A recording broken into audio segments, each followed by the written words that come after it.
চেঁচানৈ ইপাৰে। বাৰিষাৰ প্ৰথম জাক বৰষুণে যোৱা নিশা প্ৰকৃতিৰ বুকুত হোৱাই গ'ল। কোমল সেউজীয়াবোৰ চাহগছত জিলিকি উঠিছে।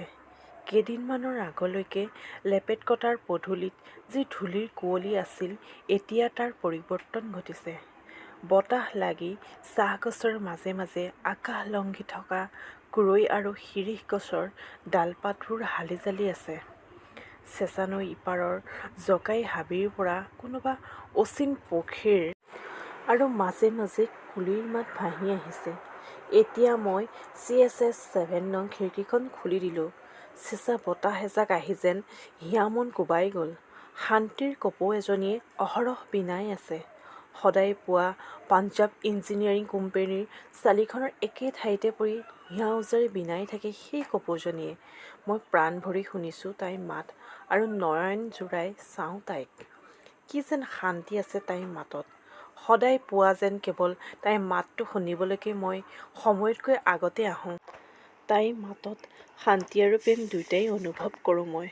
বৰ নিৰ্জীৱ ইহঁত চৰাইবোৰ। সেউজীয়া চাহপাতবোৰৰ সৈতে মোৰ মনটোৱে উমলি ফুৰিছে। দূৰণি পথাৰত এই কাহিলী পুৱাতে এজাক গৰু চৰি আছে। হয়তো সিহঁত গৰাকী এলাগী হৈ পৰিছে। সকলো ফালেই এতিয়া নিৰ্জনতা।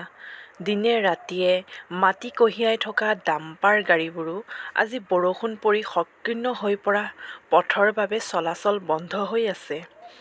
এতিয়া সকলো ফালেই কেৱল নিৰ্জনতা। পুৱা ৮ বজাৰ লগে লগে প্ৰত্যেক কোম্পানীয়ে হাজাৰ হাজাৰ বনুৱা যুদ্ধংদেহীভাৱে আহিব।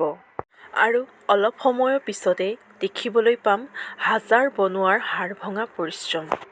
দৰিদ্ৰ বনুৱাৰ প্ৰতি ধনী ঠিকাদাৰৰ শোষণ নিপীড়ন। সিদিনা বাৰুকৈ দেখিছিলোঁ এজাক নিৰ্বল বনুৱাৰ ওপৰত বলিৰ আক্ৰমণ। মাজে মাজে ভাবোঁ অদৃশ্যজনেই হওক বা নিয়তিয়েই হওক, এইসকল মানুহৰ সুখ-শান্তি আনন্দৰ বাবে যেন চিৰদিন এক নিদাৰুণ ষড়যন্ত্ৰ কৰি আহিছে। চাহ বাগিচাত পুৱা ৬ বজাৰ চাইৰেণ বাজিছে।